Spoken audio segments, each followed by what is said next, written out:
you remember Planet X? Yes. The search for Planet X. Uranus was moving weirdly, and nobody understood. Maybe there's a planet beyond it whose gravity we have yet to reckon in our equations. Oh, boom! We discover Neptune.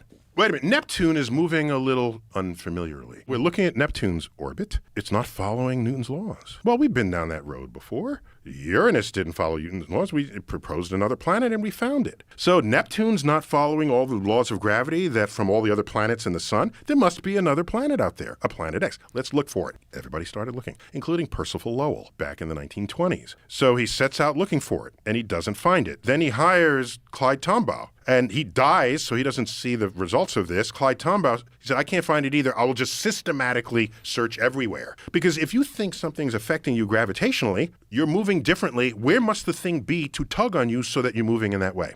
Right. No one could find such a Planet X. So Clyde Tombaugh said, it's got to be out there somewhere. I will systematically image the entire sky. He does this, discovers Pluto. Was Pluto where Planet X was supposed to have been? No. Was Pluto the mass that Planet X should have been? Everyone assumed it was.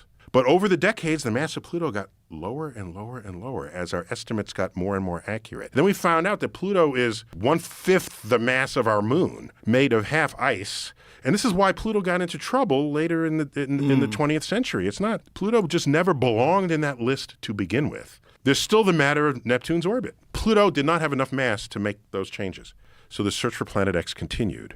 So what happens? 1993, a colleague of mine named Miles Standish. He is an astrophysicist, looked at all of the data people were using to say Neptune's orbit was crooked. Then he found out that at one particular observatory, was it the gearbox or the timing mechanism, had just been cleaned or swapped out. Or there was some, because in the observing log, you write down everything because you just don't know.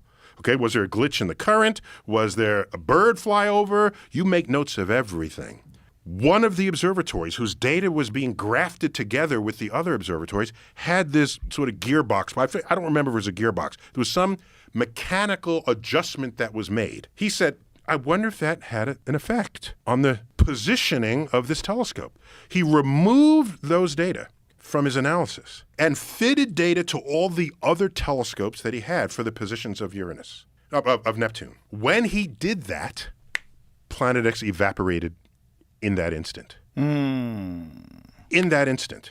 There was no Planet X. All the other data, when he connects across, removing the data from the one where the observing log said they did something different, Neptune fell right on to Newton's laws. So since 1993, there is no Planet X. And were it not for that, we probably would have been a long time before we discovered Pluto because no one would have looked for it.